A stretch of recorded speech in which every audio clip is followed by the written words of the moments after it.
वक्रतुंड महाकाय सूर्यकोटि संप्रभ निर्विघ्नं कुरु मे देव सर्वकार्येषु सर्वदा।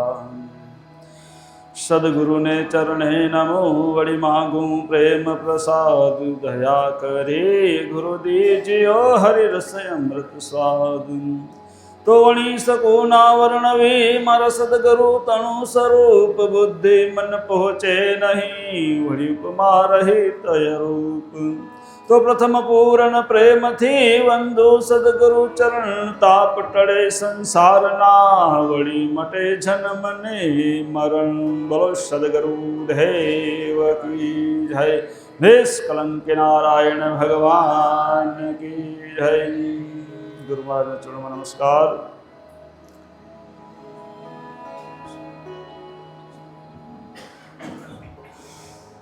તેમજ આજના આપણા વિદ્યા દિવસ અનુષ્ઠાનના 5મા દિવસના આ દ્વિતીય સત્રની અંદર ઉપસ્થિત આપણા સંત શ્રી છગન બાપા તેમજ ભાઈ સમાજના આગેવાનો માતાઓ બહેનો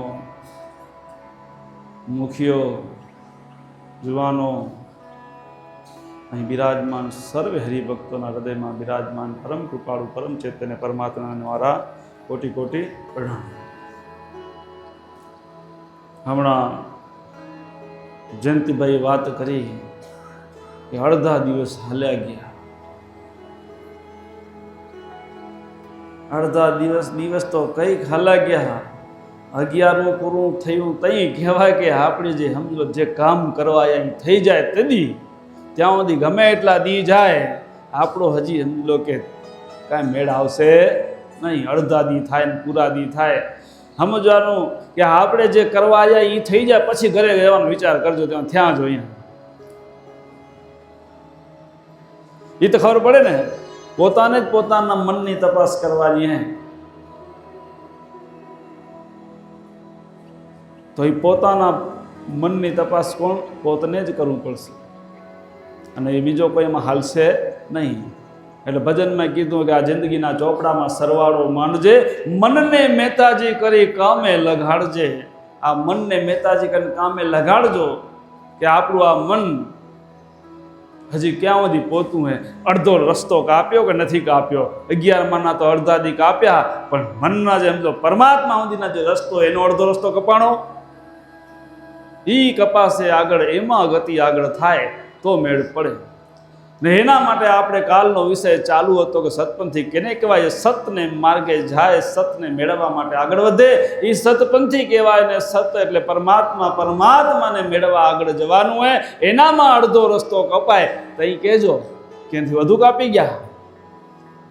અરે ભાઈ તો આમ કહેવરા 4 યુગથી હજી ભટકતા આયા હજી રસ્તો નથી કપાઈ રહ્યો। આજે ચોથો યુગ આવી ગયો હોય।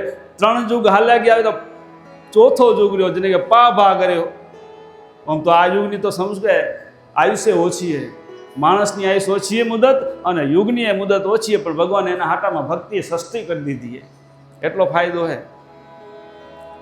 પણ પંથ હજી 4 યુગ સુધી કાપી શક્યા નથી। હવે આ છેલ્લો યુગ એ પછી સમજી લો કે 5મો યુગ નહીં આવે 11મો અવતાર નહીં આવે પછી તો સીધું માદનમાં પૂછાણા થશે। રાઈ રાઈના પલ પલના તલતલના શું કરી આયા હતા શું કરવા મૂક્યા હતા અને શું કર્યું એનું પૂછાણું થશે। અને એમાંથી બચવા માટે આપણે વેદ આચરણ ઉત્તમ આચરણ જે કરવાનું હતું એની કાલે વાત ચાલુ હતી। 3 મુદ્દાની કઈ તો ટેક પ્રતિજ્ઞા ને નિયમ એમાં ક્યાં પહોંચતા હતા।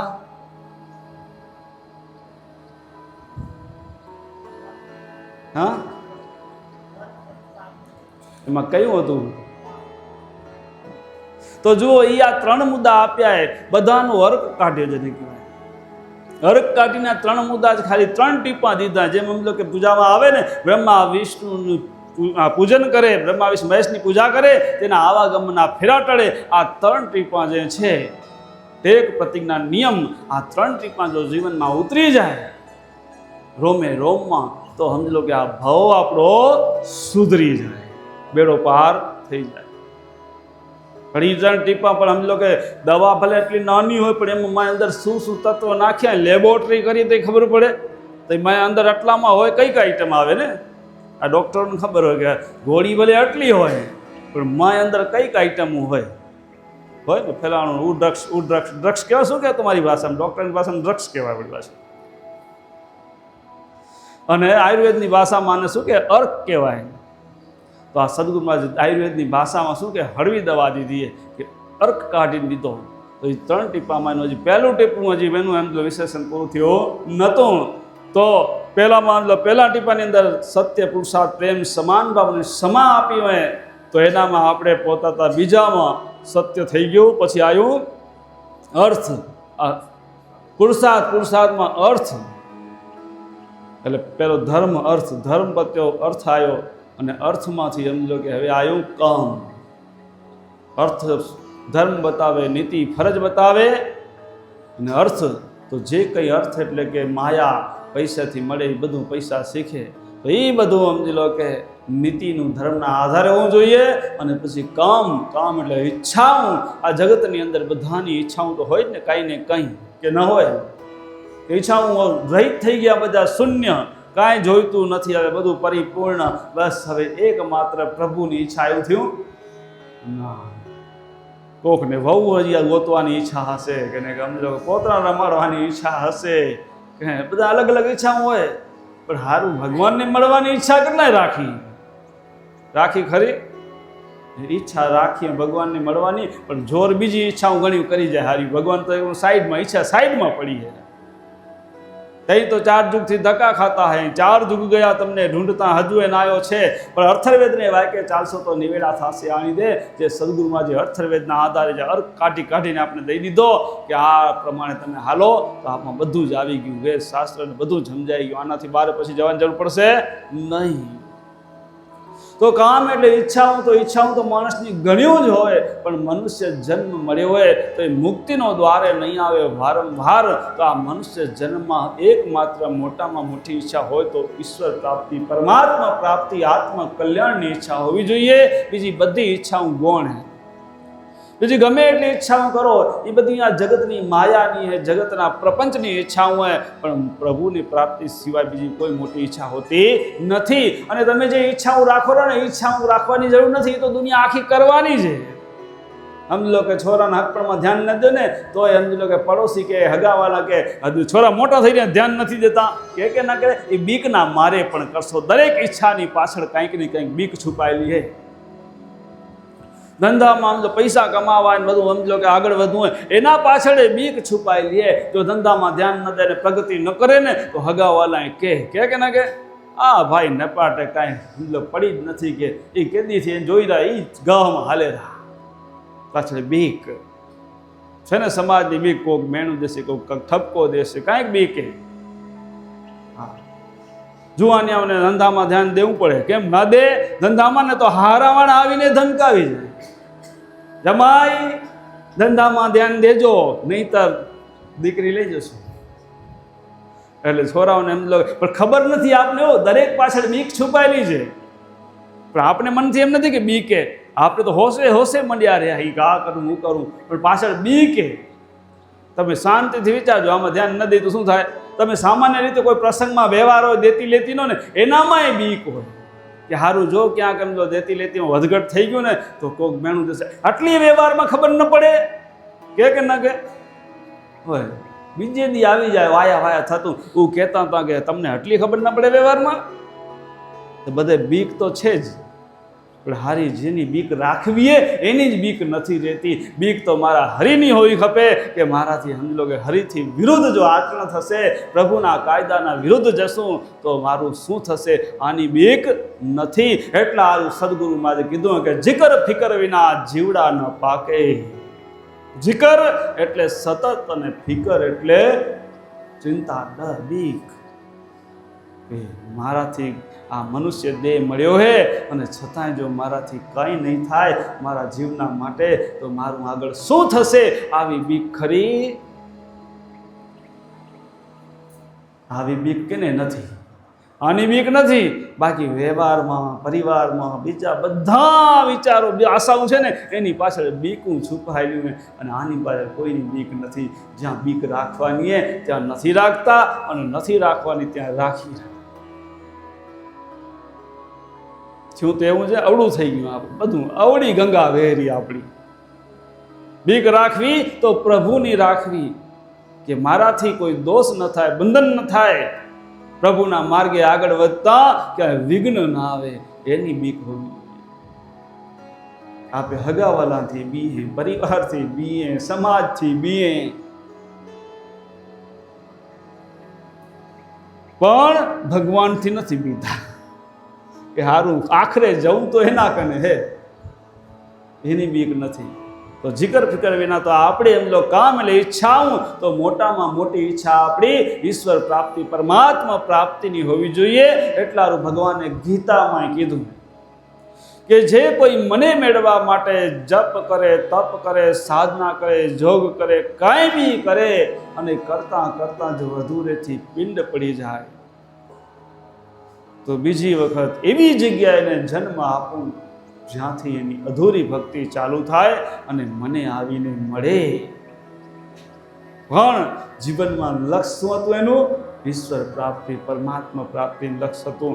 માટે આપણું લક્ષ્ય પરમાત્મા પ્રાપ્તિનું કહીએ તો પણ એના કરતાં બીજા લક્ષ્ય જોર વધુ કરી જાય. ઈશ્વર પ્રાપ્તિ એટલે પરમાત્મા તો લાડવા સ્વરૂપે, બાકી બધી ઈચ્છાઓ ફરસાણ સ્વરૂપે. હવે ભગવાનની ઈચ્છા રાખીએ ને સમજો કે લાડવાની ઈચ્છા હોય ને ફરસાણની ઈચ્છા હોય ને ફરસાણ. હવે સમજો માય અમુક જગ્યાએ શું કે પાર્ટી હોય ને લગ્નની પ્રસંગની ને એટલી આઈટમ હોય કે સમજો કે શું ખાવું એ જ ખબર ન પડે. આ ખાવું કે એવું ખાવું, આ ખાવું કે આમ ખાવું, એમ ચાખતે ચાખતે જાઓ ને તોય બધી આઈટમ ન ખાઈ શકો, વધી પડે. સિટીમાં એવું બધું હાલે, ક્યાં 2000ની થાળી, 5000ની થાળી હોય, એમાં હોય શું? એ ખાવા ખપતું હોય 2 મુઠ્ઠી એટલું જ ખપે ખાવા, એનાથી હેલું ખાવા ખપે નહીં. પણ એ 2000 ને 5000ની થાળીમાં આવે ને. હવે 2000-5000ની થાળીમાં શું હોય? હું 150 વાળી થાળી હોય તો પેટ હરખું ભરાય, ઓલટું હે. અને હું 2000 ને 5000ની થાળીમાં હું ખાઈને છેલ્લી બાકી ઘરે જઈને પાછું ખાય. આવી હાલત તો સમજ લો કે એમાં આપણો તાલ એવો ભગવાને ખપેરો ને આ માયામાં ફેલાણું, દીકડું, રૂન, દેન, છોરાન, છૈયાન, પોતરાન, એ મારી તારી હિયારી, આ બધું ફરસાણે ખપેરું. પછી એમ લો કે મેન આઈટમ રહી જાય ખાવાની, અને ફરસાણમાં જીવન પૂરું થઈ જાય. એમ કરતાં કરતાં યુગો યુગથી આપણો જીવાત્મા ભટકતો આ ફરસાણમાં આજે અહીંયા પહોંચી આવ્યો. હજી લાડવા ખાઈ ના હાક્યો. તો આપણે એમ લો કે હરિ પરમાત્મા સ્વરૂપ છે, તો પરમાત્માને મેળવવા માટેનું જે કરીએ કર્મ એ આપણું પરમાત્મા માટે હોવું જોઈએ. ધંધો કરવો હોય તો પરમાત્મા માટે ધંધો વ્યવસ્થિત હશે ને ઘર-બાર શાંતિથી હાલશે તો શાંતિથી હું ભક્તિ કરી શકીશ. છોરામાં સંસ્કાર નાખવાના હે તો છોરા સંસ્કારી હશે તો મને પાછળ ચિંતા નહીં હોય, તો શાંતિથી હું ભક્તિ કરી શકીશ. જો એમ લો કે એમાં ઉપાધિ હોય તો ભક્તિ થાય ખરી? ન થાય. ઘરમાં આમ છોરા બરાબર ના હોય તો કાંઈક કાર્યાલય ઉભા ભક્તિ થાય? જીવ તો ઉમ જ પડ્યો, ભલે માળા ફેરે હાથમાં પડે, આ શું કાલે શું થશે, વળી છોરા શું ઉપાધિ રોજ ઊભી ભર્યા બેઠા હોય, કાંક ને કાંક કાર્યાલય ઉભા જોઈએ ઘરમાં. તો આ બધું તો એ જે કરીએ ભગવાન માટે જ કરવાનું.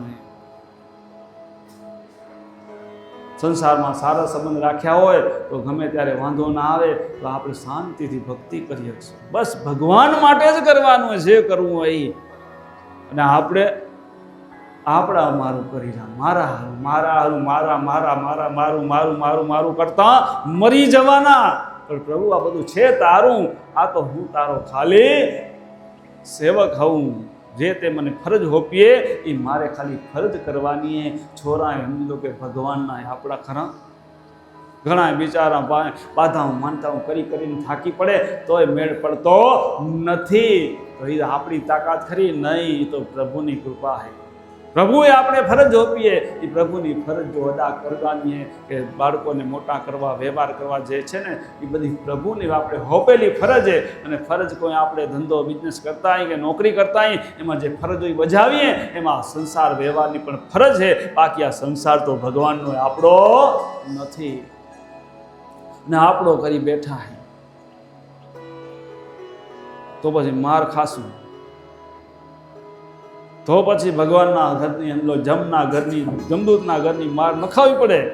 એના પહેલાં ચેતી જવું તો કામ એટલે ઈચ્છા તો જે બી કર્મ કરી પ્રભુ માટે અને આપણી મોટામાં મોટી ઈચ્છા પરમાત્માની હોવી જોઈએ. બાકી બધી ઈચ્છાઓ તો પોતે થવાનું છે, એ તો કર્મ તો કરવા જ પડશે. અને જો પ્રભુની ઈચ્છા હશે અને આમ જો ભક્તિ કરતાં કરતાં જો લક્ષ્ય સુધી નહીં પહોંચીએ તો ભગવાન કૃપા કરશે અને બીજા જન્મમાં પાછા આપણે એવી જગ્યાએ મૂકશે જ્યાંથી આપણી અધૂરી ભક્તિ ચાલુ થશે અને પરમ તત્વ સુધી પહોંચી શકીએ.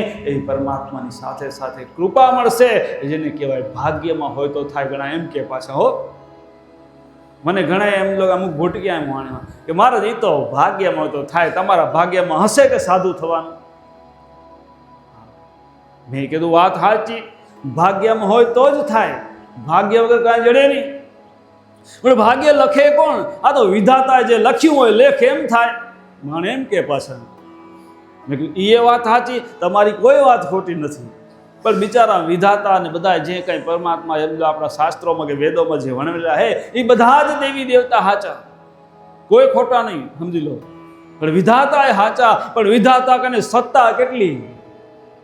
વિધાતા કને સત્તા કેટલી? તો જેમ કોઈ આપણે એમ ધંધો બિઝનેસ કરતા હોઈએ ને, અને ધંધો બિઝનેસ કરતા હોય એમાં સમજી લો કે મહેતાજી રાખ્યો હોય અને આપણે સમજી લો કે મહેતાજી અને સત્તા કેટલી હોય? મહેતાજી કરીને સત્તા કેટલી? જેટલી આપણે બિલ ફાડ્યા હોય અને આપણે કહીએ એ પ્રમાણે ચોપડા લખે ને. બાકી એનાથી વધારે સત્તા ખરી? પણ મહેતાજી શું કે એનો અનુભવ ઘણો હોય, કેમ કે આપણા એકલાના ચોપડા ન લખતો હોય, કંઈકના ચોપડા લખતો હોય એટલે અનુભવ ઘણો હોય ને. એટલે સલાહ દે ખરો કે છટકબારી બતાવે કે શેઠ આવી રીતે જો આપણે એમ કરશું ને તો આપણે ટેક્સ બચશે તો ફાયદો થશે. આવી સલાહ દે ને મહેતાજી. આ બધાને ખબર હશે, સિટીવાળાને પૂનાવાળાને બધાને. મહેતાજી રાખ્યા નથી રાખ્યા હોય ને તો મહેતાજી સલાહ દે કે નહીં? હા, સલાહ દે કે શેઠ આમ કરીએ ને તો આપણે ફાયદો થાય, ટેક્સ બચે. હા, એ બધી ઘડીઓ ગોતી દે. એમ વિધાતા આપને ઘડી ગોતી દે તમને કે જીવનની અંદર ભાગ્ય તો કેના આધાર લખે? આપણા પૂર્વના આગળના કર્મને આધીન એ ભાગ્ય લખે. એમાં એના ઘરનું કાંઈ ન હોય. આપે કરી આયા એ જ ભાગ્યમાં પાછું આવે. પણ એમાં ઘડી શું મૂકે કે કોઈ એમ જો સત્સંગનો તમને લાભ મળશે, કોઈ તમને એમ જો કે મહાપુરુષનો સંગ મળશે અને એ સત્સંગનો કે મહાપુરુષનો સંગ મળે અને એ સંગમાંથી તમે તમારા જીવનમાં જો કોઈ તક પકડી લો, કોઈ એમાંથી સમજો તમારા જીવનમાં સમજો કે સુવિચાર ઉતરી જાય તો તમારા જીવનનું પરિવર્તન થઈ જાય અને તમારું ભાગ્ય ખીલી ઉઠે. પણ એ ભાગ્ય તમારે પકડવું તો પડે ને.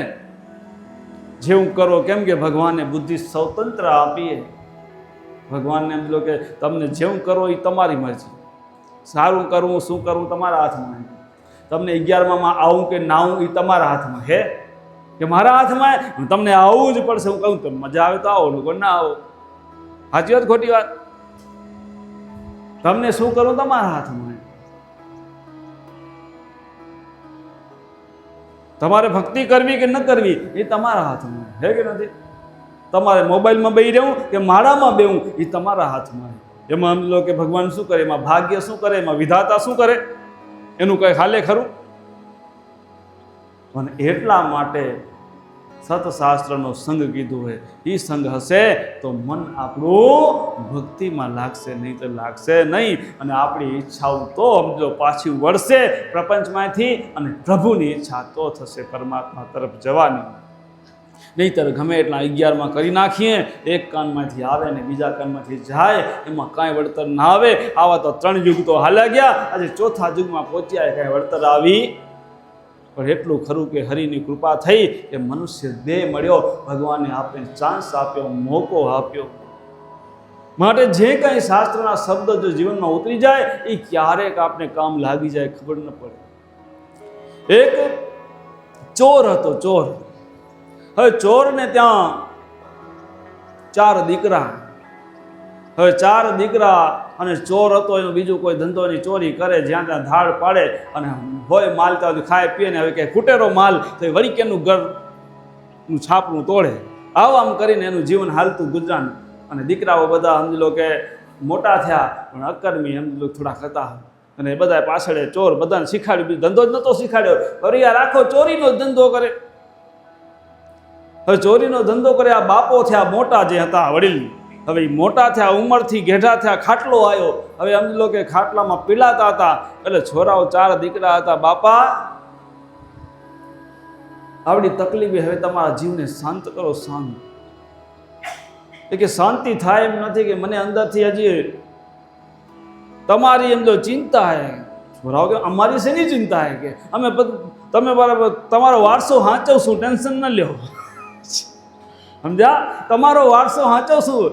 એ હાંચવશું, ભલે વારસો હાંચવવો હોય તો તકેદારી રાખવી પડે. તમે એ તકેદારી નહીં રાખો તો તમે સમજી લો કે વારસો મારો નહીં હાંચવી શકો ચોરીનો. એ કે શું તમે જો મને એક શું કે વચન દો તો મને મારો જીવ શાંત થાય, તો મારો જીવ છૂટે, નકો નહીં છૂટે. કે ઈ વળી શું તે કે બાપા બોલો કે વચન તમને દેશું. બોલો શું એ વચન? કે તમારે ક્યારે પણ કોઈ સત્સંગમાં જવું નહીં. જો સત્સંગ સાંભળવા જશો તો તમે આ ધંધો નહીં કરી શકો, ચોરી, તો ભૂખે મરશો. બીજું તમને કાંઈ આવડતું નથી. ક્યાંય ભજન સત્સંગમાં જવું નહીં. આ વચન દો તો મારો જીવ છૂટે.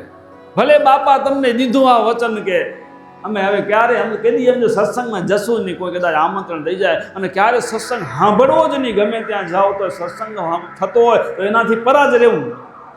હવે સત્સંગમાં જવું નહીં. સત્સંગમાં જાય તો સમજો કાનમાં 2 શબ્દ પડે અને વિચારોનું પરિવર્તન આવે. હવે આ બાપ દાદાનો ધંધો અને આજ છોરા ચોરી કરે, એમ કરતાં કરતાં દિવસો ગુજરાન કરે અને આવું હાલે. પણ એમ આ બાપાને વચન દીધું ને એટલે બાપાનો જીવ સદગયો છૂટી ગયો. અને છૂટી ગયો પછી જે કરવી હોય ક્રિયાઓ કર્મ તો બધા કરે. એમ લો કે બાપુ હખર હોય તો કરે, હખર ન હોય તો એ કરે. તો એ બાપાને જે ક્રિયા ખર્ચ કર્યો અને આપાએ દીકરાઓને વચન દીધું કે સત્સંગમાં ભજનમાં ક્યાંય જવું નહીં.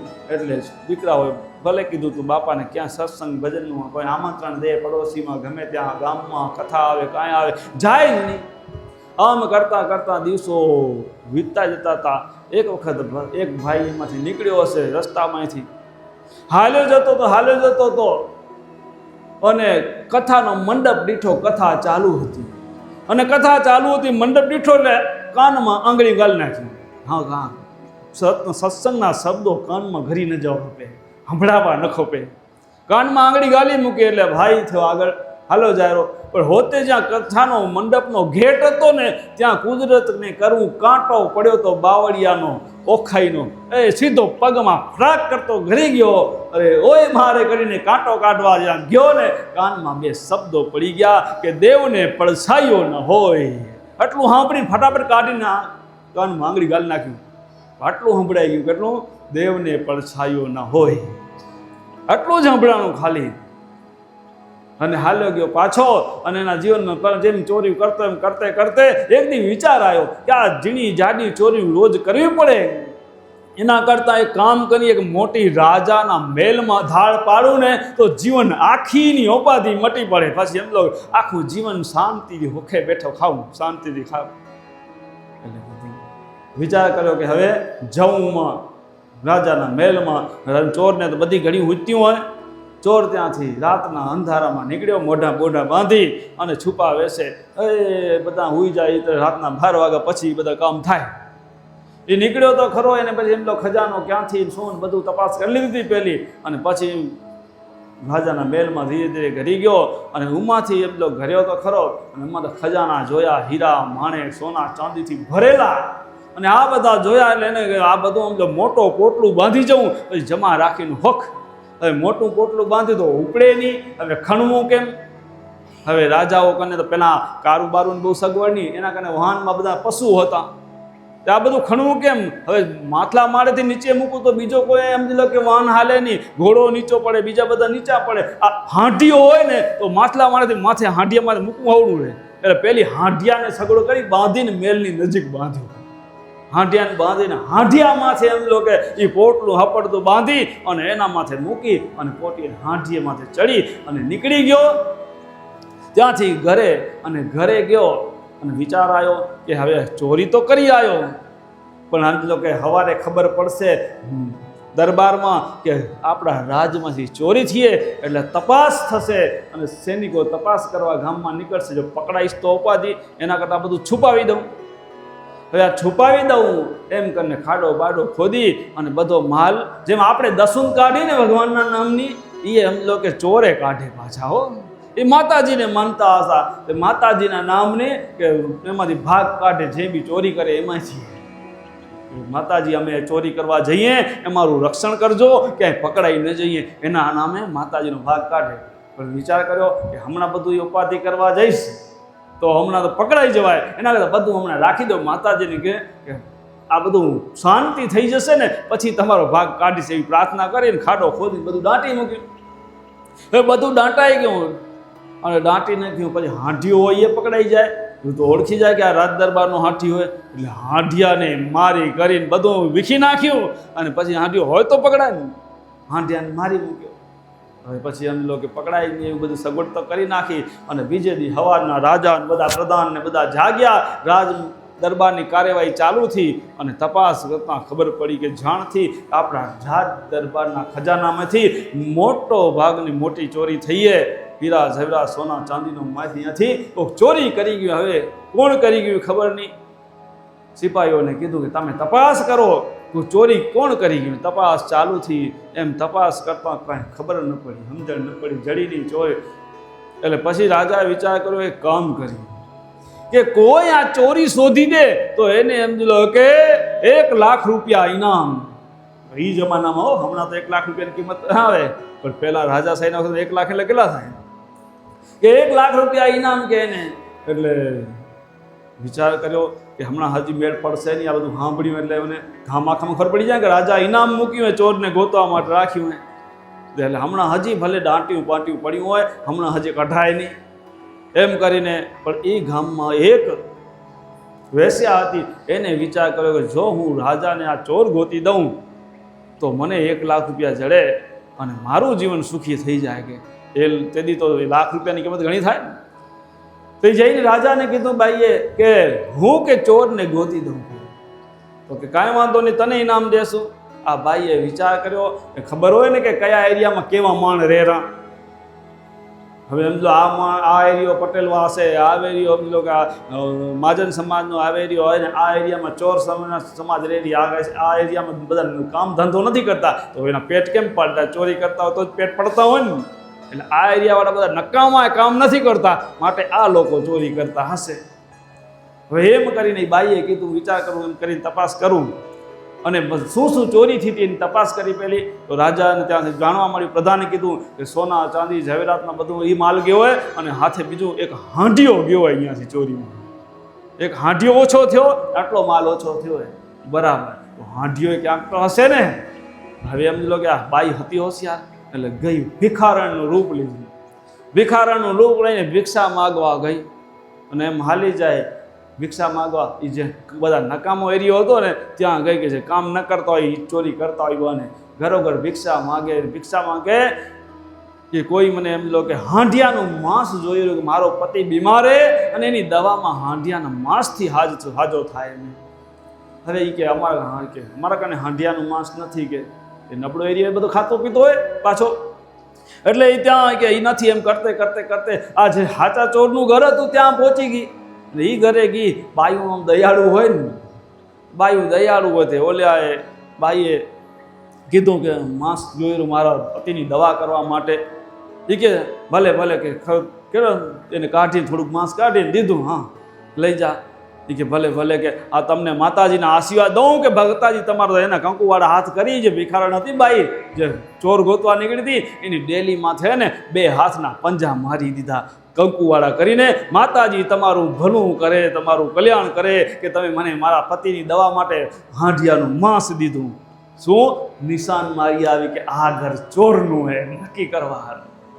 અને આટલું કરીને એ ગઈ બાઈ ઘરે. બીજે દી રાજ દરબારમાં જાણ કરીશ. હવે રાજ દરબારમાં જાણ કરવા માટે એને બીજે દી નક્કી કર્યું જાણ કરીશ. આ બાજુ ચોર ઘરે આવ્યો અને ઘરવાળાને ચોરને વાત કરી. આજે બિચારી એક દુખિયાની બાઈ ગરીબ આવી હતી અને એનો પતિ બીમાર હતો બહુ, એને હાંડિયાનું માંસ ખપતું હતું, તે મેં થોડુંક દીધું.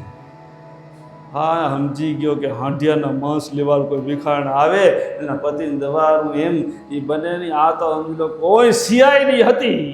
ચોર હોય ને બધા પાછા હોશિયાર હોય એમ. ચોરી કરવી કંઈ સામાન્ય વસ્તુ નથી. એ જ બુદ્ધિ અવળી વાપરે. જો હવળી વાપરે ને તો એનું કલ્યાણ થઈ જાય ચોરનું. આ લૂંટારા હોય, ચોર હોય, એ બધા હોય હોશિયારો, પણ એની બુદ્ધિ અવળી વાપરતા હોય. જો જેસલ કેવો હતો, લૂંટફાટ કરવીને ચોરી કરવાનો ધંધો કરતો હતો, એની અવળી બુદ્ધિ જ્યારે તોરલ પડ્યા ને સવડી થઈ તો પીર થઈ ગયો, સીપડે ધજાવું ચડવા માંડી ગયો. આ ચોરે સમજી લો કે સમજી ગયો કે આ કોઈ સીઆઈડી આવીએ આ માતાજીના આશીર્વાદ નથી દઈ ગઈ, પણ આ ઘરમાં નિશાન કરી ગઈ કે આ ઘર ચોરનું હે. નિશાન કરી ગઈ, મનમાં નક્કી થઈ ગયું. એને કીધું ચોરે હોશિયાર. ચોરે શું કર્યું, આખા ફળિયામાં પોતાના હાથ કંકુવાળા કરીને બધાના સમજી લો કે ડેલી માથે થપ્પા મારી દીધા. પંજા હાથના બધાના ઘરમાં આવે તો કે હવે કેના ઘરે બધે સમજો કંકુના થપ્પા ઘરોઘર. હવે ઘરોઘર કંકુના થપ્પા મારી દીધા. એટલે બેમાંથી બીજે દી આયા સિપાહીઓ જોવા બાઈને લઈને. બાઈ કે જેના ઘરમાં સમજો, બાઈ કીધું જેના ઘરમાં છે ડેલીમાં છે કંકુનો પંજાના હાથ મારેલા હોય એ ચોરનું ઘર સમજી લેજો, ત્યાં તપાસ કરજો. અને અહીંયા જ્યાં સીઆઈડી સિપાહીઓ આવ્યા ને જુએ અહીંયા તો આખા ફળિયામાં ઘરોઘર થપ્પા મારે લાગતી હોય. કેનું ઘર ચોરનું, કેનું કહ્યું? હવે વિચાર કર્યો, આવી બની પડી. આ તો ઉપાધિ હતી કે હવે ગોતું કેનું. જઈને બાઈને બોલાવી, ભાઈ તું કહેતી હતી થપ્પો મારેલો એ ગરપણમાં ફળિયા આખામાં થપ્પા મારેલા, કેના ઘરે જઈએ? અરે હવે શું કરવું? એ કાંઈ વાંધો નહીં કે હવે હું હવે ફરી જઈશ ને બધું તપાસ પાકી કરી આવું. હવે બાઈ હોશિયાર. બાઈ હવે બીજો નાટક કર્યો, પેતરો રચ્યો. બાઈએ એક ભેંસ લીધી અને ભેંસ માથે એમ લો માતાજીનું સ્વરૂપ લઈ, બે હાથ ડુપ્લિકેટ, હાથમાં ખપ્પર અને એક હાથમાં તલવાર લઈને માતાજીનું રૂપ લઈને રાતે ગઈ. રાતે ભે માથે બેઈને હાલી જાય અને એમાં કને જઈ ફળિયામાં અને કે મારો ભાગ હજી કેમ નથી દીધો તમે? કે તમે ચોરી કરીએ અને મારો ભાગ હજી કાઢ્યો નથી તો હું તમારું હોય તેસ નેસ કરી નાખીશ. અને માતાજીને સમજો કે માતાજીથી બીવે. માતાજી આ આયાને ખબર પડી, ચોરે જોયું માતાજી આંગણામાં આયા ઊભા. બાઈને તો ખબર ને કયા ઘરમાં આંગણામાં આવીને ભે માથે પાડામાં હે માથે બેઠીએ, હાથમાં તલવાર ખપ્પર, ચાર હાથ બે હાથ ડુપ્લિકેટ બનાવેલા. માતાજી ક્રોધે ભરાયેલા ઘા લાખ્યું કરી કે મારો ભાગ કેમ નથી કાઢ્યો? કે હજી એમાં તમારું તેજ. ઓલો ચોર આવીને કે માતાજી માતાજી માફ કરો. કે આ શું કે હમણાં રાજની તપાસ ચાલુ હે, આ રાજની તપાસ મટશે ને એટલે પેલો ભાગ તમારો કાઢશું, પછી અમે વાપરશું. ત્યાં સુધી એમાંથી એક પૈસો નહીં વાપરીએ અમે. માતાજીને કહેવા માંડ્યો અને આ કહેતો તો ને યાદ આવી ગયું પેલો કામ કે જ્યારે સત્સંગના મંડપની આગળથી નીકળ્યો તો ને કાંટો લાગ્યો ને એમ જો કાંટો કાઢવા ગયો અને દેવને પડછા ન હોય આ શબ્દ યાદ આવ્યો અને જોયું હાથમાં ખપ્પર હતી. અપાય માતાજીનો પડછાયો દીઠો. ઈ કે આ કોઈ માતાજી નથી, કોઈ ડુપ્લિકેટ સીઆઈડીએ. ત્યાં જ બાઈનો ચોટલો ઝાલ્યો અને કીધું છો કોણ? બે લાફા નાખીને કીધું કે હું રાજને ચોર ગોતવા માટે આવી હતી મને. અને ત્યાં એને સમજો કે પાછી એને અંડરગ્રાઉન્ડ એક હશે ઘર, એમાં પૂરી નાખી બાઈ. હવે એટલો સત્સંગ કેટલો સાંભળ્યો હતો, દેવને પડછાયો ન હોય એટલો. અને આ ખપ્પર હાથમાં હતી, ખબર પડી કે આ દેવ નથી, આ તો કોઈ ડુપ્લિકેટ માતાજી, ઓરિજિનલ નથી. પકડીને નાખી દીધા અંડરગ્રાઉન્ડમાં, છુપાવી મૂક્યા માતાજીને બાંધીને. અને અહીંયા રાજ દરબારમાં શું હાલચાલ હાલેરી મગજ. જ્યારે રાજસભા ભરાય ને ત્યાં નગરજનો બધા આવે. આ ચોરે ગયો કે હાલચાલ શું હાલેરી રાજ દરબારમાં, હું જોઉં તો ખરો. અને જઈને એમાં બેઠો હતો. અને આ શું કે ચોર ગોતવા નીકળી હતી બાઈ, એ સમજી લો કે વંજાણી કે આમાં હાજર નથી બાઈ. બીજે દી હાજર થવાનું હતું. એમાં જઈને રાજ દરબાર ભરેલો હતો. ચોરે નગરજનો ભેગો બેઠો હતો અને ઊંધી અંદર પૂછા કરી રાજ દરબારમાં કે હું હજી બાઈ પોતી કેમ નહીં ચોર ગોતવા ગઈ હતી? તપાસ કરતા કે બાઈ તો એના ઘરે ગયા તપાસ કરવા સિપાહીઓ કે ઘરે છે નહીં, કે બાઈ લાપતા. બાઈ લાપતા હે તો રાજાએ વિચાર કર્યો હવે શું કરવું. રાજાએ વિચાર કર્યો કે જો કોઈ ચોર હોય અને પોતે સ્વયં આવીને એમ જો પોતાની ચોરી કબૂલ કરે, જો સત્ય બોલી જાય તો એને હું મારું અડધું રાજ મારા નગરનો સમજો કે અહીંયા પ્રધાન બનાવું. જો સાચું કહેતો પોતાની ચોરી કબૂલ કરે તો એ જુક્તિ કરી કે આ બાને કદાચ સમજો પોતાની ભૂલ કબૂલ કરે. ચોરે વિચાર કરો, મહારાજ ઊભો થઈને કે મહારાજ એમ થોડા ચોર મળતા હોય તમને કે એમ કે ચોર કોઈ આવીને કબૂલ થોડા કરે, તમે એને દંડ કરો તો એમ થોડા મૂકે. એ કે દંડ ના કરું કે મારું વચન ને કે એને મારો પ્રધાન બનાવું. પ્રધાન બનાવું તો હા તાંબાના પત્રમાંથી લખીને તમે દો ને તો સમજો કોઈ કબૂલ કરે, ન કરે. તાંબાના પત્ર ઉપર લખી અને જાહેર કર્યું કે આ તાંબાના પત્ર ઉપર મારા વચન લખેલા કે જે બી કોઈ સમજો પોતાની ચોરી પણ કબૂલ કરી લે ને, સત્ય બોલી દે તો એને સમજો મારો પ્રધાન બનાવો. કે મહારાજ હું પોતે ચોર, હું તમારા નગરમાંથી ચોરી હું કરી ગયો તો બાઈ ક્યાં ગઈ? એ બાઈને મેં મારા અંડરગ્રાઉન્ડ રૂમમાં પૂરીને બાંધીને રાખી દીધી. તો કે એને છોડ અને તને સાચું બોલ્યો, તને સમજો કે મારો પ્રધાન બનાવું. અને આટલું વિચાર કર્યો એને મનથી કે સત્સંગ મેં ખાલી કીધું, મારા બાપને વચન દીધું હતું કે ના સાંભળવાનું, પણ આ ભૂલથી સંભળાઈ ગયો, જેને કાંટો લાગ્યો એના કારણે. અને આ એક કાંટાના કારણે જે મેં વચન સાંભળ્યું, દંડમાંથી બચી ગયો અને આજે પ્રધાનની પદવી વળેરી. ખાલી આટલા સત્સંગથી જો જીવનભર જો સત્સંગમાં રંગાઈ જાઉં તો મારે શું પદવી મળે? કે જો જીવનમાં સત્સંગમાં સત્સંગી થઈ જાઉં તો મારા અંદરના બધા જ કામ, ક્રોધ, મોહ, માયા, અહંકાર, અભિમાન બધા જ નીકળી જાય અને શુદ્ધ નિર્મળ થઈ જાઉં તો મને પરમાત્મા સુધી પહોંચી જાઉં. આ તો સમજી લો કે જે મહાપુરુષો સત્સંગ કરેલા એના સિવાય બીજું કોઈ સમજી લો કે આ જગતની બીજું બધું નકામું હોય. કે ખાલી આટલા એક વચનના કારણે મને જો આટલે બધી દંડથી બચતો હું અને મને પ્રધાનનું પદ મળતું હોય તો મહારાજ હવે મને પ્રધાનનું પદ જોઈતું નથી. હવે હું તો બસ હવે કોઈ શરણે, કોઈના મહાપુરુષના શરણે જઈ અને સત્સંગમાં રંગાઈ જાઉં. હવે બસ મને આ જોઈતું, તમારું પદ નથી જોઈતું. અને એ ત્યાંથી ચોર ગયો અને કોઈ મહાપુરુષના સંગમાં જઈ અને સત્સંગ કર્યો અને ભક્તિમાં રંગાઈ ગયો અને પોતાના જીવનો ઉદ્ધાર કરી ગયો. આ સત્સંગનો મહિમા આટલો હોય, પણ એ સત્સંગનો શબ્દ પકડાવવો જોઈએ.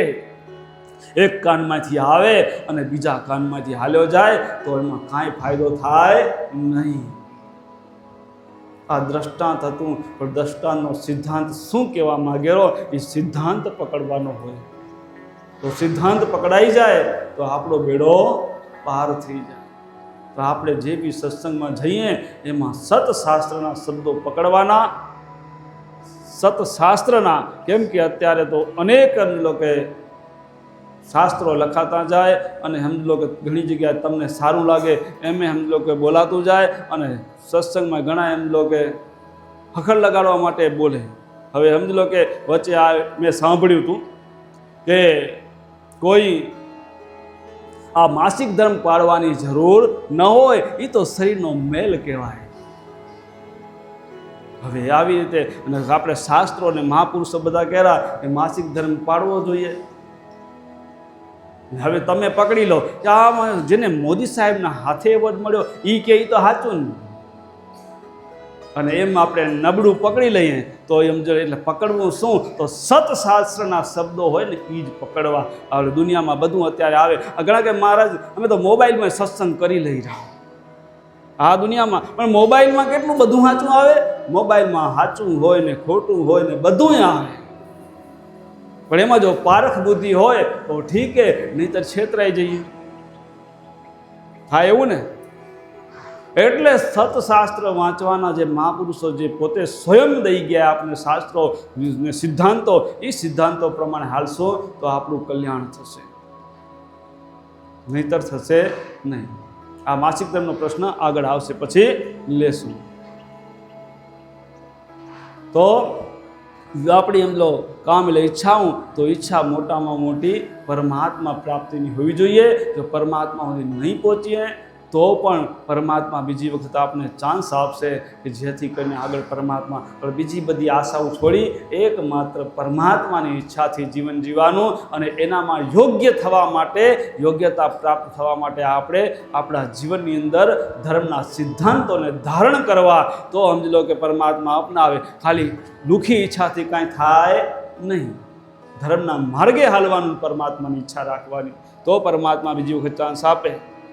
ખાલી ઈચ્છાથી મળે નહીં. જીવન જ આપણું પરમાત્મા માટે હું જોઈએ.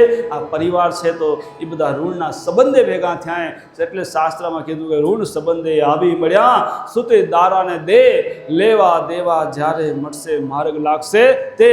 આ લેવા દેવાના એટલે કે ઋણના સંબંધ પૂરા થશે, બધા પોતપોતાના માર્ગે હાલે જશે, કોઈ કેની વાટ જોશે નહીં. આ બધા ઋણના સંબંધે ભેગા થયા.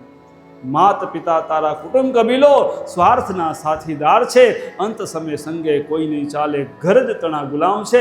માતા હોય, પિતા હોય, ગમે એ હોય, પરિવાર હોય, ઘરવાળા હોય, એ બધાય છે ને અહીંયા ગમે એટલા આપણે આગળ પાછળ થાય ને ગમે એટલા વાલા લાગતા હોય, પણ જ્યારે જવાનું ટાઈમ આવે તેથી કોઈ ભેગું હાલશે નહીં. હાલશે શું? આપણા સત્કર્મ ભક્તિ ધર્મના માર્ગે હાલશું તો ધર્મ આપણું રક્ષણ કરશે, બીજું તેથી કોઈ રક્ષણ આપણું કરશે નહીં. દરેક માણસના હે ને 3 મિત્રો હોય. તો એક ભાઈને ઉપર કેસ થયો અને ભાઈ ઉપર કેસ થયો એટલે કોર્ટનું તેડું આવ્યું અને કોર્ટનું તેડું આવ્યું એટલે એના મિત્રને વાત કરી. એક મિત્ર એવો એ કાયમ ભેગો રહે, એક મિત્ર એવો કે સમજો કોઈ 15 દીએ કે કોઈ મહિને દી કે ક્યારેક મળે, 15 દી મહિને દી એમ ઈચ્છા થતી મળે, એ આવે આ જાય એમ હાલે.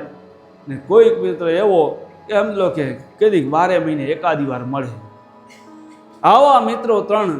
એટલે પહેલે મિત્રને રોજ ભેગો રહે. એને કીધું ભાઈ મારા માથે કેસ થયો ને કોર્ટમાં તેડું આવ્યું હે, તું મારા ભેગો હાલ અને મારી સાક્ષી પૂરને મને છોડાવ.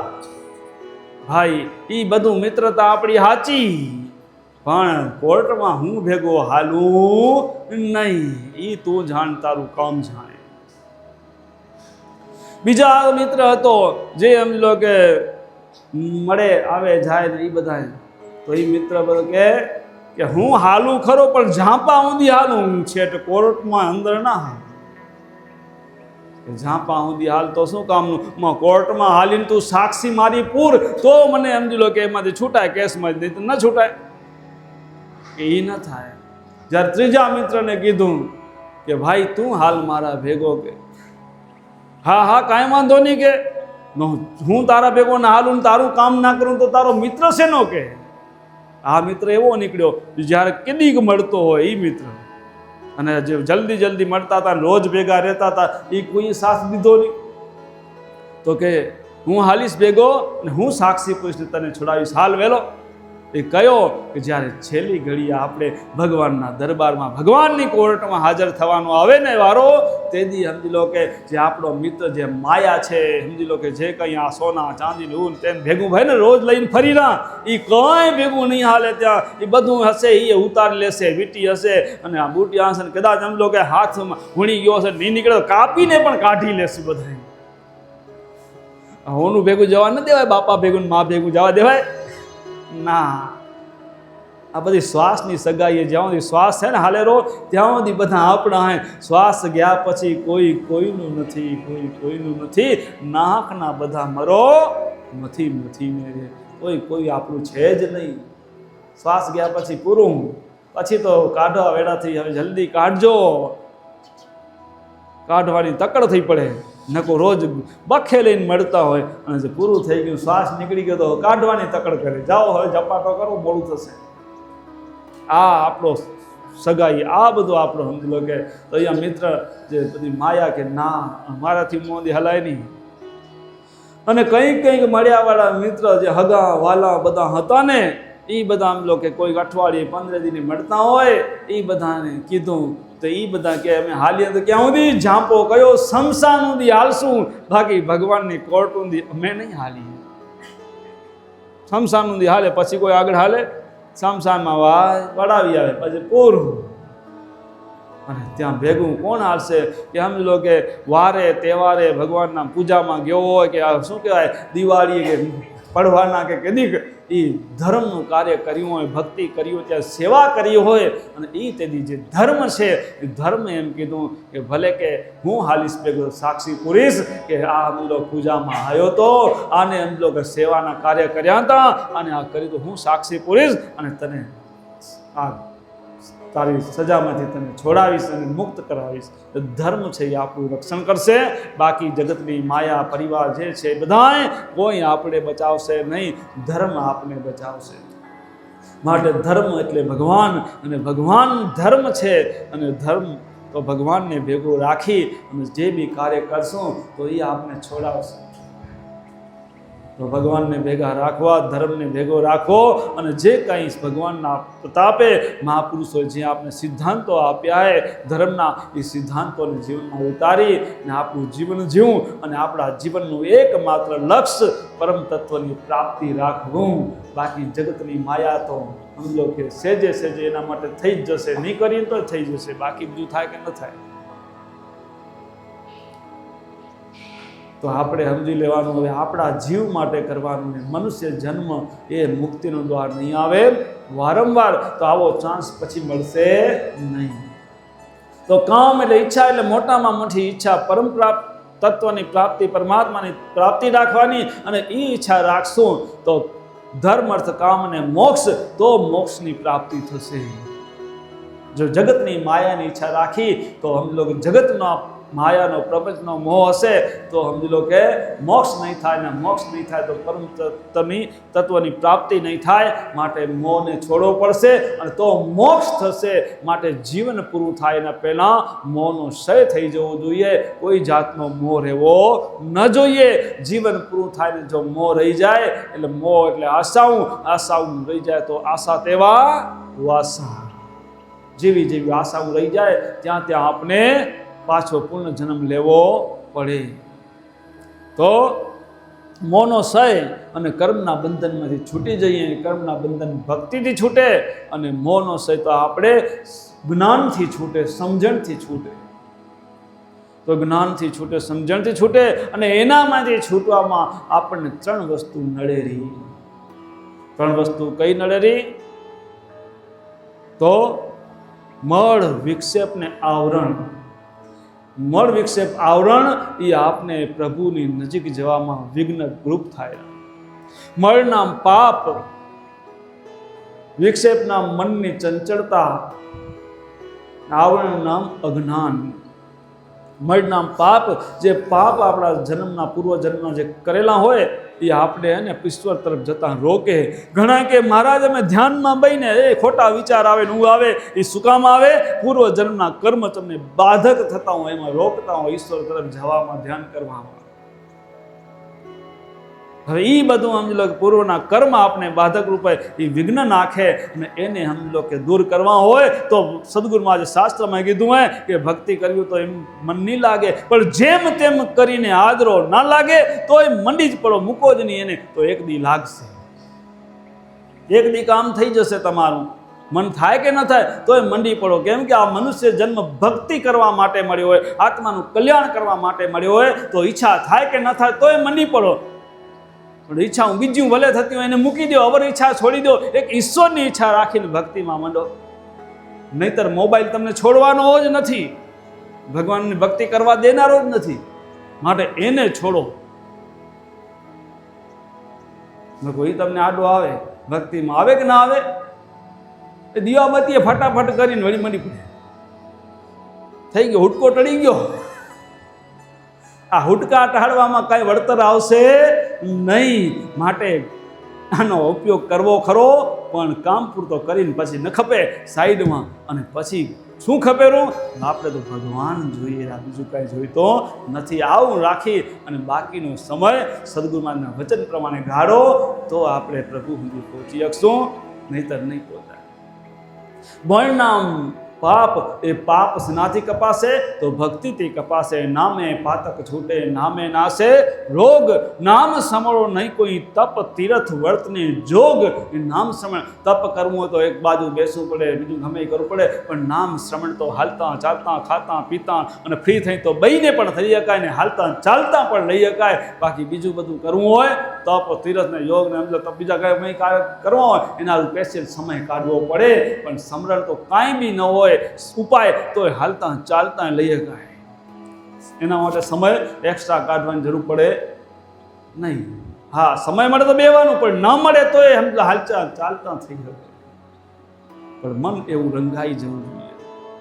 તો આપણે તમે બધા ઘોરા કુંભારનું ઇતિહાસ સાંભળ્યો જાણ્યો હે, જોયો હે? નથી જોયો? તો ઘોરા કુંભાર થઈ ગયા પંઢરપુરની અંદર, અને ઘોરા કુંભાર એ નાનપણથી ભક્તિમાં રંગાયેલો જીવડો, અને ભક્તિ કરે એમ કરતો કરતો દિવસો વીતતા જાય, ભગવાનની ભક્તિમાં લીન રહે, અને હાલતા ચાલતા ખાતા પીતા ભગવાન ભગવાન, બીજું એક વાત નહીં. કામ કરે, કુંભારનું કામ કરે, માટલા ઘડે, બધું કરે. હવે માટલા બનાવે અને વેચે ને બધું કરે, પણ કામ કરતા કરતા પણ ભગવાનનું નામ ચાલુ રાખે. હાલતા ને ચાલતા લ્યો પ્રાણી પ્રભુનું નામ. પછી ત્યાં બીજું કાંઈ કામ હોય? આપણે ભગવાનનું મન ભગવાનમાં જોડી દે. ભગવાનને બીજું કાંઈ જોઈતું જ નથી. ભગવાનને એક માત્ર જોઈએ તો શું જોઈએ? આપણું મન જોઈએ. આપણે એમ લોકોને શીરા ધરાવીએ, ચૂરમા ધરાવીએ, ખીરું ધરાવીએ, એ તો ભગવાન ભાવના ભૂખ્યા. બાકી તો સ્વા તો આપે જ કરી જઈ. સાચી વાત ખોટી વાત? હા, જે પૂજા કરશું બધું લઈ આવીને આગળ મૂકશું, અને પછી ભગવાનને વારી વાસનાના ભૂખ્યા, બસ વાસના થઈ પછી બધે આપણે જ સ્વા કરશું કે નહીં કરીને? ભલે ભગવાન ભાવના ભૂખ્યા, આપણામાં બેઠો તો ભગવાન જ. પણ ભગવાન આપણું મન માગ્યું હે. સંસારમાં સરખો રે મન મેરે પાસ, સંસાર જેને લોપે નહીં તેને જાણું મારું દાસ. તો સંસારમાં સરખો રહે. તો સંસારમાં સરખા રહીએ એટલે કે સંસારમાં આપણી જે ફરજ થાય, ભગવાને જે ફરજ હોપીએ, જે માવતર હોપ્યા, પરિવાર હોપ્યા, સમાજ હોપી, જે કંઈ હોપ્યું એમાં જે આપણી ફરજ થાય એ ફરજ કર એટલે કે સરખો રહે. પણ મન મેરે પાસ, ભગવાન કે મન મને હોપી દે બસ. આપણે મન સંસારને હોપી બેઠા. રોલો એટલો થયો, સંસારમાં તારી ફરજ કર પણ મન મને હોપી દે તો તને વાંધો આવશે નહીં. અને ઈ મારો દાસ છે, ઈ મારો ભક્ત છે. તો મન તમે કેને હોપી બેઠા વિચારી જજો. ભગવાનને હોપ્યું હોય કે નથી હોપ્યું? ના. ઘરવાળાને હોપ્યું, છોરાને હોપ્યું, પરિવારને હોપ્યું, માવતરને હોપ્યું, ધંધાને હોપ્યું, બેનપાણીને હોપ્યું, ભાઈબંધને હોપ્યું, ઓને હોપે જેને તેને હોપી દીધું. એટલું પૂછી તો જોજો સામેવાળાને, જેને જેને તમે મન હોપ્યા, તમારું મન તમારા વશમાં ખરું? તમારા કયામાં ખરું? તમારું મન તમારા કયામાં ખરું?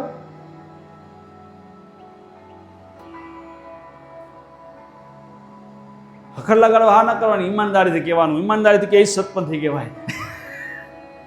બરોબર ને? આપણું કયામાં ખરું? પૂછી જોવાનું સામેવાળાનું. જોવું કે મારું મન મારા વશમાં નથી, કયામાં નથી, તો એને આપણું મન ના અપાય. પોતાનું મન નથી હાંચવી શકતા, એ આપણું મન શું હાંચવે? સાચી વાત ખોટી વાત? જે પોતાનું મન ન હાંચવી શકે એ આપણું મન કેમ હાંચવે? એમાં મન હોપાય જ નહીં. મન કેને હોપાય? જે એનું પોતાનું હાંચવી શકતા હોય એને હોપાય. અને પોતાનું મન હાંચવનાર કોણ? ભગવાન છે. એ ભગવાન સિવાય કોઈ મન હાંચવી આપવું શકે એમ નથી. મીરાબાઈએ મન પોતાનું ભગવાનને હોપી દીધું. નરસિંહ મહેતાએ પોતાનું મન ભગવાનને હોપી દીધું. ન્યાયા કાકાએ ભગવાનને હોપ્યું. કીકીબાઈએ ભગવાનને હોપ્યું. ભાભારામે ભગવાનને હોપ્યું. જે મહાપુરુષો થઈ ગયા ને એ બધાએ પોતાના મન ભગવાનને હોપી દીધા હતા. ત્યારે આજે એની કિંમત છે. અને જેને મન સમજો જે પોતાના નથી આંચવી શકતા, એને જે હોપી બેઠા ને એની આજે કાંઈ કિંમત નથી. તો મન કેને હોપવું? હોપવું તો ભગવાનને હોપવું. એટલે ભગવાને કીધું તું મારે મને મન હોપી દે. આ દુનિયામાં એના સિવાય કોઈ આપણું મન હાંચવાવાળું છે નહીં. યોગ્ય કોઈ નથી આપણું મન હાંચવી કે. અને એમાં ઘોરા કુંભાર ભક્તિ કરે, અને એમ કરતાં કરતાં કરતાં લગ્ન થયા, અને એમ કરતાં સંતાનની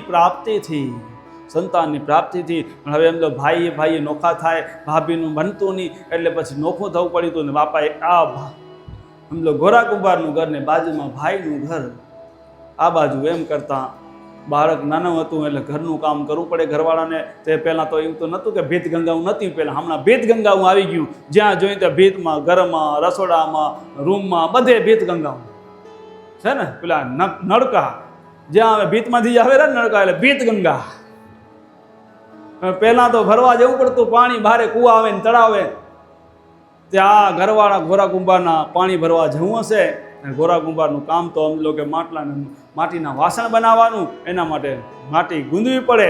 આપાએ ઘોરા કુંભાર માટી ગૂંથતા હતા. અને ઘરવાળા આવ્યા કે હું પાણી ભરવા જઉં રહી, તો તમે આ જરાક દીકરાનું ધ્યાન રાખજો. દીકરો ઘોડિયામાં હૂતો હોય, જાગે તો જરાક એનું ધ્યાન રાખજો. એ બાજુ ભલે કાંઈ વાંધો નહીં. આ બાજુ ઘરવાળા પાણી ભરવા ગયા ને આ તો સમજો ભગત કામ કરતે કરતે એવા સમજો કે ધૂનમાં ચડી ગયા કે વાત મૂકી દો. એવા ધૂનમાં ચડી ગયા કે પછી આજુબાજુ શું થાય બધું ભૂલી ગયા અને મંડ્યા ધૂનમાં વિઠ્ઠલ વિઠ્ઠલ વિઠ્ઠલા હરિ ઓમ વિઠ્ઠલા, વિઠ્ઠલ વિઠ્ઠલ વિઠ્ઠલા હરિ ઓમ વિઠ્ઠલા, વિઠ્ઠલ વિઠ્ઠલ વિઠ્ઠલ વિઠ્ઠલ કરતા કરતા એવા ધૂનમાં ચડી ગયા કે આજુબાજુ શું થાયરું એ બધું જ ભાન ભૂલી ગયા ભગવાનમાં. અને દીકરો ઘોડિયામાંથી જાગી ગયો અને ઘોડિયામાંથી બારે નીકળી ગયો. રડતો રડતો રડતો રડતો છેટના બાપ ઊંધી પહોંચી ગયો, બાપના પગ ઊંધી પહોંચી ગયો. પગ ચાલે તો બસ ધૂનમાં ના એકદમ પગ ગુંદિયા રાખે ને વિઠ્ઠલ વિઠ્ઠલ વિઠ્ઠલ ભગવાનનું નામ લેતે લેતે અને દીકરો પગ નીચે આવી ગયો તોય ખબર ન પડીને એમ લો કે એ ઘારામાં માટી ભેગો દીકરો ગુંદાઈ ગયો. એટલા ભગવાનમાં લીન થઈ ગયા. હવે એટલા ભગવાનમાં લીન થઈ ગયા અને આમ કરતાં કરતાં ઘરવાળા પાણી ભરીને ઘરે પહોંચતા અને જ્યાં ઘરે પહોંચતા ઘોડિયામાં જોયું તો દીકરો મળે નહીં. આજુબાજુ જોયું ક્યાં દીકરો દીઠો નહીં અને ઘરવાળા વિઠ્ઠલ વિઠ્ઠલ ધૂનમાં મંડ્યા પડ્યા હતા. જઈને હાથ જોયો કે દીકરો ક્યાં ગયો, ઘોડિયામાં નથી. અને એને જગાડ્યા ધૂનમાંથી એમ લો જાગ્યા અને ઘરવાળાની નજર પડી માટીમાં. માટી દીઠી લોહી લુહાણ. તો કે આ શું કર્યું તમે કે વિઠ્ઠલ વિઠ્ઠલ કરતાં કરતાં આ દીકરાને માટીમાં ગૂંધી નાખ્યો તમે ફૂલ જેવા. અને જ્યાં દીકરો માટીમાં ગૂંધી નાખ્યો હતો દીકરા માય બાકી વગડાના માને વધારે ભાવ હોય, વધારે માયા હોય. હવે આ થઈ ગઈ ભૂલ તો હવે આ તો કુદરતનું કરાવું. પરીક્ષા કહેવાય ને, પેલા પરીક્ષા, આ ભગવાનની પરીક્ષા લીલા.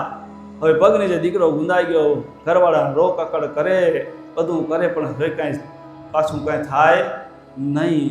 આમ કરતાં કરતાં ઘણું સમજો કે મેણા બેણા દીધા ઘરવાળાને, પણ શું થાય જે હરિની ઈચ્છા રામ રાખે તેમ રહીએ એમ કરતાં પછી શાંત કર્યા ઘરવાળા. જે કાંઈ હતું બધું થઈ ગયું અને એમ કરતાં દિવસો વીતવા માંડ્યા અને ભગવાનનું નામ ને ભક્તિ કરે અને આ ઘરવાળા ભગવાનનું નામ લેતા લેતા ભગવાનમાં તલીન થઈ ગયા હતા. અને સમજો કે દીકરાને માટીમાં ગૂંધી નાખ્યો ને આ માતાજીના મનમાં રહી ગયું. આ ભગવાનના નામમાં ભક્તિ કરતાં કરતાં આ દીકરો વંજાયો અને ભગવાનની મૂર્તિ હોય સેવા પૂજા કરતા રોજ.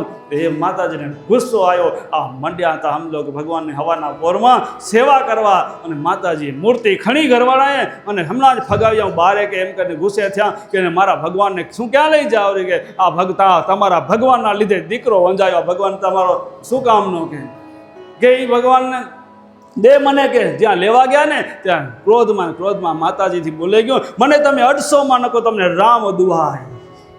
ભગવાનની દુહાઈ સોગંદ દઈ દીધા અને ત્યાં હટી ગયા.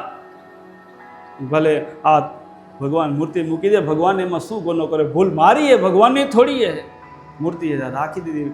પછી સમય ગયો અને સમજો કે એના હાથે સમજો રે ભેગા પણ સમજો સંસાર વ્યવહાર બંધ. કેમ કે સોગંદ દીધા. અને પછી કે આ ઘરવાળાના મગજમાં એ હતું ને કે આમાં ગુસ્સામાં નીકળી ગયું કે તમે મને 800 તો રામ દુહાઈ. બીજા દીકરાની ઈચ્છાની વાત કરે.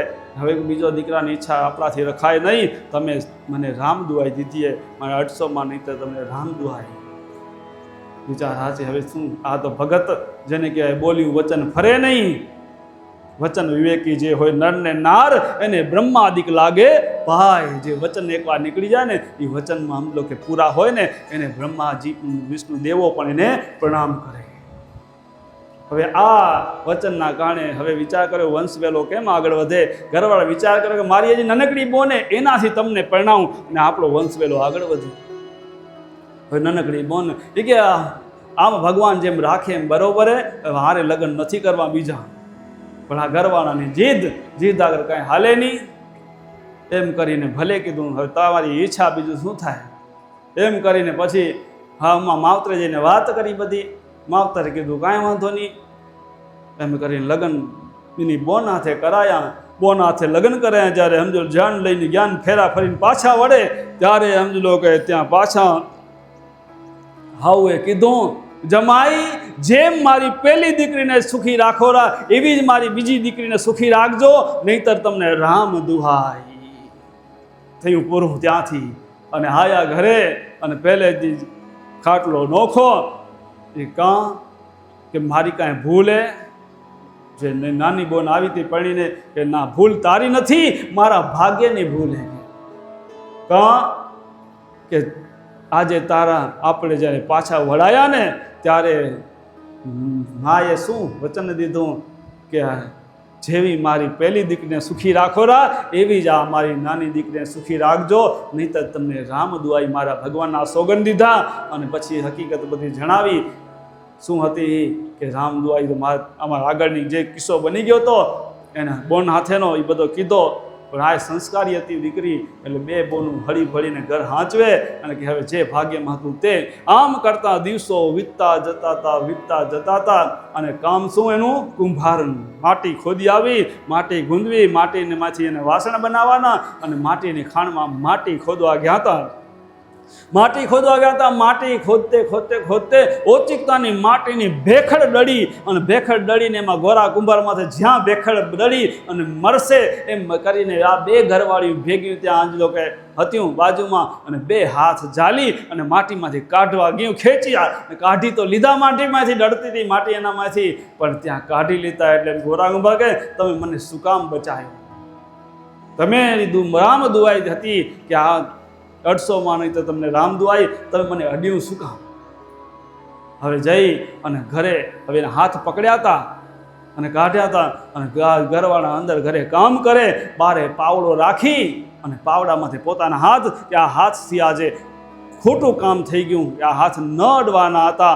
આજે સોગંદ તૂટા ભગવાનના હાથ પોતાના હાથે કરીને કાપી નાખ્યા. હાથ કાપી નાખ્યા અને ખબર પડી હવે શું થાય? હવે તો કે આ હાથ આજે તમને અડી ગયા, માટે આ હાથ હવે સમજો કે ભગવાનના ગુનેગારે એ હાથથી હવે રખાય નહીં. અને કાપી મૂક્યા બીજાને. પછી તો પોતે હવે ના અડે, સમજી ગયા. બીજાને કીધું, પાટા બાંધીને દવાઈ કરી. હવે હાથ કાપેલા, વાસણ કોણ ગળે? અને વાસણ કોણ ગળે? જો વાસણ ન ગળાય તો સમજી લો કે આવક ક્યાંથી થાય? ને આવક ન થાય તો રોટલા ક્યાંથી જડે? હવે આ ભગતની ચિંતા પછી ભગવાન કરે.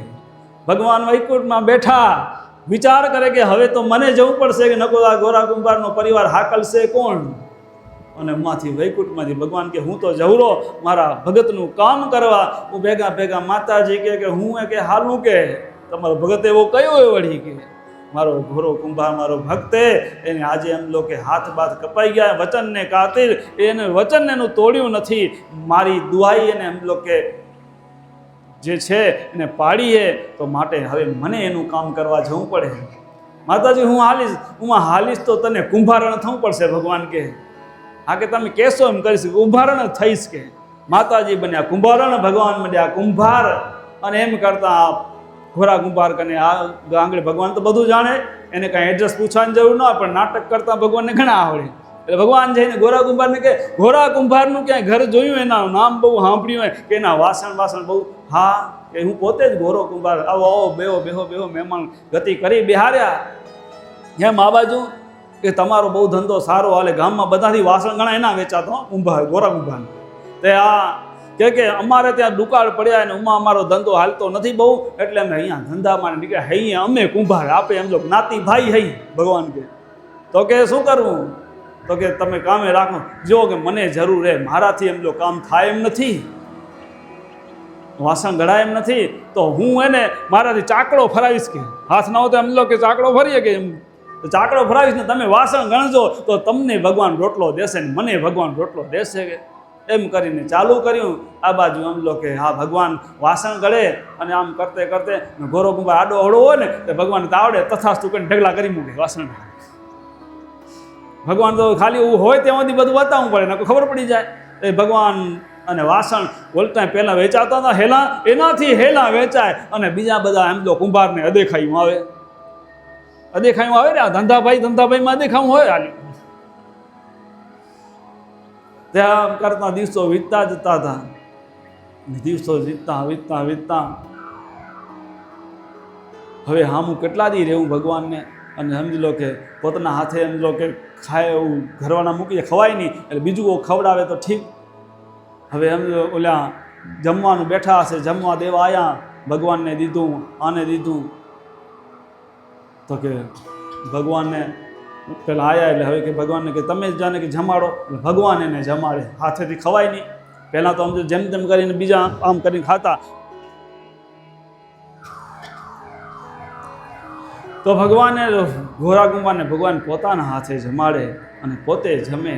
આમ કરતાં કરતાં માતાજી લક્ષ્મીજી ભેગા આવ્યા હતા. ગુભારણ થઈને હવે ઘરનું કામ કરવું પડે. અને રોજમાં કદી હમણાં ગેસના ચૂલા, તેથી ગેસના ચૂલા નહોતા, તેથી એને ઈંધણાવાળા ચૂલા ફૂકું મારી મારીને આખી મળી આવે. ત્યાં માતાજી રોજ આમ ફૂકું મારી મારીને રસોડું કરે. ભગવાને કીધું તારે રસોડું કરો, મારે વાસણ ગળવાનું બનાવવાના. માતાજીનું આંખ્યું પડે. માતાજી કે હવે આમાંથી કીધી છૂટશું કે તમારા ભગતના ઘરેથી પાછા કઈ ગાલશું વૈકુંઠમાં? એ કે એ તો હવે મારા હાથમાં નથી. કીધી ભગત છોડે તઈ છૂટાય, મારાથી ન છૂટાય. કે આંખી મારી પડી આવે એ હું કાંઈ ન જાણું. માતાજી ખારા થયા ને તો માં એને બનાવતા હતા રસોઈ મીઠું નાખી દીધું મુઠ્ઠી ભરીને. મુઠ્ઠી ભરીને મીઠું નાખી દીધું. ભગવાન તો અપરંપાર બધું જાણે. અને ખારમાં મીઠું નાખ્યું, જમવાનું આવ્યું, આ બાજુ દીધું. ભગવાન ઘોરા કુંભારને ખવડાવે, રાબ બનાવી. પહેલાં રાબ ને એવું સાદું સીધું હતું કે હમણાં જેવા શીરાના પકવાન નહોતા. રાબ આમ જો પીવડાવે તો એવી રાબના જાણે અમૃત જેવો સ્વાદ આવે. ઘોરો કુંભાર તો આનંદ જેવો, આવી રાબ તો કદી મેં પીધી નથી. કે ભગવાનની લીલા અપરંપાર. ભગવાન પીવે, બધા પીવે ને છેલ્લી બાકી શું કે લક્ષ્મીજી તો વિષ્ણુની પાછળ પીવે. એટલે ભગવાન જમી લીધા પછી છેલ્લે એ મંડ્યા પીવા. જ્યાં પીવે તો બધું મીઠું એના ભાગમાં. કે મોટું આંખું કરે ને ભગવાન આમું જુએ. શું કરે? જેસી કરણી વેસી ભરણી. ભગવાન કે માતાજીને જેવું કરો એવું કરો. તો આપણે આપણા જીવનની અંદર અદેખાઈ કરવી નહીં. અને આમ કરતાં કરતાં જીવન વીતતું જતું હતું. પછી એક દી ભગવાન ને લક્ષ્મીજીએ હવે કદી આપણે આમાંથી છૂટા થશું? કે બસ કે હવે આપણો સમય આવી ગયો, હવે છૂટા થશું. નામદેવ કરીને એક ભક્ત હતા જે ભગવાનને કાયમ સમજો કે જ્યારે મેળો ભરાય ત્યારે ભગવાનને પોતે જ વિઠ્ઠલ ભગવાનને નામદેવ પોતાના હાથે જમાડતા. નાનપણથી ભગવાન એના હાથે જમતા. નામદેવ હતા. એમ થઈ ગયું નામદેવનો બહુ ઇતિહાસ લાંબુ ખેંચશું તો મોડું થશે.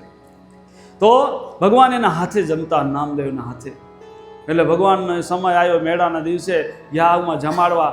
તો ભગવાન ત્યાંથી ગાયબ, મૂર્તિ દીઠી નહીં. ભગવાન કાંઈક લીલા બતાવે ને એટલે ભગવાનની મૂર્તિ ભગવાન ગયા ક્યાં? કે ભગવાન ક્યાં ગયા? નારદજીનું કામ એ જ. નારદજી આવીને કે પ્રભુ તો ઘોરા કુંભારના ઘરે ચાકરી સેવા કરે આવે ને કુંભારની. કે એમ તો ભલે ત્યાં જાઓ, ત્યાં ભગવાન તમને મળશે. નામદેવ એનો સંગ લઈ અને ત્યાં જતા હતા, પહોંચતા હતા. ભગવાને કીધું, નારદજી કે ભગવાનને કહે હવે નામદેવ આવે ને તમને ગોતતા ગોતતા. ભગવાનને જઈને કહે રહ્યા એ કે હવે લક્ષ્મીજી હવે આપણાથી અહીંયા રહેવાય નહીં. હવે આપણી પોલ પાદરી થઈ જશે, હવે પાદરું થઈ જશે બધું. એટલે ભગવાન કહે હવે આપણે હાલી માટી ખોદતા હતા તુમાંથી માટીની ખાણમાંથી. ભગવાને કીધું હવે અહીંયાથી આપણે વૈકુંઠમાં હવે ગમન કરીએ. ત્યારે લક્ષ્મીજી કે કાંઈક આપણે સમજી લો તમે એના ઘરે ચાકરી કરી ગયા, એની નિશાની તો મૂકી જાઓ. અને ત્યારે એને કુંભાર જો ગધેડામાં માટી ભરેલી હતી છાલકા માથે, એના માથે ભગવાને પોતાની સોનાની ચાકડી મૂક્યું અને માથે લોકો છાલકું વાળી અને ગધેડાને હાકી મૂક્યું ઘર બાજુ. અને આ બાજુ ભગવાન વૈકુંઠમાં નીકળી ગયા. અને આ ઘરે ગધેડું આવ્યું અને અમે ઓલા નામદેવને એ પણ અહીંયા ઘોરા કુંભારને ત્યાં પહોંચતા. ભગવાનને ગોતતા ગોતતા અને જ્યાં અહીંયા આવ્યા ભગવાનના ત્યાં ગોતવા માટે ને ઘોરા કુંભારને બહાર નીકળ્યા કે આવો મહારાજ આવો. કેમ કે નામદેવ પોતે સાધુ રૂપે હતા. તો સાધુ રૂપે હતા કે આવો મહારાજ આવો કે બેવો કે અમારા ત્યાં કે અહીંયા આવું નહીં. હું તો અહીંયા ભગવાનને મળવા માટે આવ્યું. ભગવાનને મળવા માટે તમે તો ભગવાનને તમે તો ભગતો, તમે તો જ્યાં અહીંયા ક્યાં મળવા આવ્યા? કે ભગવાન તમારા ઘરે જે આવ્યા હે ને જે ચાકરી કરેલા એ તમારી સેવા. એ પોતે ભગવાન વૈકુંઠનો ના છે કે એ ગયા ક્યાં? ભગવાન કે એ તો કે માટી ખોદવા ગયા હે. કે માટી ખોદવા ગયા એમ ન બને કે એ ભગવાને હા કે. અને અહીંયા ગધેડું આંગણામાં આવીને ઊભું રહ્યું. અને જ્યાં આમ લોકો આંગણામાં છલકું માટીનું ઠલાવા ગયા ને ત્યાં અંદર જોયું તો સોનાની ચાકરી, સોનાની માટી, સોનાનું બધું થઈ ગયું. માટી સોનાની અને માથે ચાકડી સોનાની. આ ભગવાનની નિશાની. આ ભગવાન પોતાની ચાકડી મૂકીને ગયા તમારા ઘરે. ઘોરા કુંભાર કે આ તો ઘણું થઈ ગયું. મેં ભગવાન કને કામ કરાવ્યું, મેં ભગવાન કને સેવા કરાવી મારી. કે હાલો કે ભગવાન કરે, કેમ કે ભગતની સેવા ભગવાન કરે ને, ભગતને ગમે નહીં. ભગત ભગવાનની સેવા કરે, ભગવાન થોડી સેવા કરે. એ ભાવથી નામદેવને બધામાં કને ઝારા માટીને ખાણ કને ગતા ગોતામાં પોતા અને એમાં પોતા ભગવાન મળે નહીં. અને ભગવાનને આરાધના કરી, પ્રભુ તમે મને છેતર્યો કે મારા ઘરે આવી ચાકરી તમે કરી, સેવા કરી, અને તમે મને છેતરીને હાલા ગયા. તમે સમજો કે મને દર્શને ન દીધા, મને સમજો કે તમારી સેવા કરવાનો મોકો ન દીધો. અને આંખ અંદરથી અંદર વેદના ઉપડી, પરમાત્માને યાદ કર્યા. ભગવાન હાજર થયા, દર્શન દીધા કે આજથી તું મારી રામદુઆઈમાંથી મુક્ત. અને પાછો જેવો હતા ને એવા ઘોરા કુંભાના હાથ થઈ ગયા અને બધું. અને જે દીકરો માટીમાં ગુંદાઈ ગયો હતો એ પણ ભગવાને પાછો પ્રગટ કર્યો અને દીકરો એને હોપી દીધો. અને આજથી તમે સંસારમાં રહ્યો. અને પ્રભુને કે હવે બસ કે મને હવે તમારા ભેગું હાલવું હે, હવે મને આ સંસારમાં નથી રહું. કે ત્યારે ભગવાન કે તારે હજી કામ કરવાનું હે. આ જગતની અંદર ભક્તિનો મહિમા તારે બધાને સમજો ફેલાવવાનો હે. જગતમાં લોકોને ભક્તિનો મહિમા સમજાવજે. અને પછી છેલ્લી ઘડીએ તારો જીવન સમય પૂરો થશે તેથી હું તને મારા ધામમાં અપનાવી લઈશ. આમ કરીને ભગવાન એને આશીર્વાદ દઈને પોતે સમજો સૌધામ સિધાયા, વૈકુંઠ ગમન કર્યા. આવી રીતે સમજી લો કે ભક્તોના કામ ભગવાન કરી ગયા. પણ આપણા જીવનનું એક જ લક્ષ્ય હોવું જોઈએ, મોટામાં મોટી ઈચ્છા પ્રભુ પ્રાપ્તિની હોવી જોઈએ. આ જગતની માયાની, જગતના પ્રપંચની ઈચ્છા છોડી દેવી અને પ્રભુની ઈચ્છા રાખવી. બાકી જગતના કર્મ તો આપણે કરવા જ પડશે. જ્યાં સુધી શ્વાસ છે ત્યાં સુધી કર્મ કર્યા વગર રહી શકાશે નહીં. અને કર્મ નહીં કરીએ તો આપણી આ જગતમાં કિંમત આવશે નહીં. માટે કર્મ કરવું, પણ કેના માટે કરવું? ભગવાન માટે. બસ જે બી કામ કરો ભગવાનને ઘોરા કુંભારના ઘોરે કામ કરતા જઈ અને પ્રભુને યાદ કરતા જઈએ. આમ જો આપણું જીવન પ્રભુમાં બની જાય, આપણું મન જો ભગવાનમાં રંગાઈ જાય તો આપણો પણ બેડો પાર થઈ જાય. આપણું મન જે પ્રપંચમાં ને મોબાઈલમાં ને એમાં ફસાણું હોય એમાંથી છોડાવી અને પ્રભુમાં જોડવાનું છે. આટલું કરવાનું હોય, આટલું કરશું ને તો આપણો છેલ્લી ઘડી ભગવાન લેવા આવશે, નહીંતર જમના દૂતો આવશે. તો આપણી ઈચ્છા એટલે કામ એટલે ઈચ્છા એટલે મોટામાં મોટી ઈચ્છા પ્રભુ પ્રાપ્તિની રાખવાની. બીજી ઈચ્છા બધું છોડી દેવાની, બીજું તો કરવાનું છે, એમાં કોઈ મોટી વાત છે જ નહીં. તો પ્રભુ પ્રાપ્તિની ઈચ્છા રાખી આપણા જીવનનું ધ્યેય, લક્ષ્ય પરમાત્મા હોવું જોઈએ. તો આપણો બેડો પાર થઈ જાય. તો આજે કેટલે પોતા કામ અને આમ જો સમજી લો કે પરમાત્મામય બની જઈએ તો મોક્ષ થાય. અને એ મોક્ષ સુધી પહોંચવું હોય તો પ્રેમ હોવો જોઈએ. પરમાત્માથી પ્રેમ થાય તો હવે પરમાત્માથી પ્રેમ છે કે નહીં એ વિષય હવારે લેશું. હમણાં જીવનભર પૂર્ણાવતી તો થાય નહીં ભક્તિની સત્સંગ તો જીવનભર ચાલુ જ રહે. માટે આજનો હમણાં વિરામ દઈએ અને પરમાત્માને પ્રાર્થના કરીએ. હે પ્રભુ, હે પરમાત્મા, બધાના જીવનમાં ભક્તિ ઉતરે અને બધાનું જીવન મંગલમય બને, કલ્યાણ બને એવી પરમાત્માને પ્રાર્થના. બોલો સદગુરુ દેવ કી જય. નિષ્કલંક નારાયણ ભગવાન કી જય.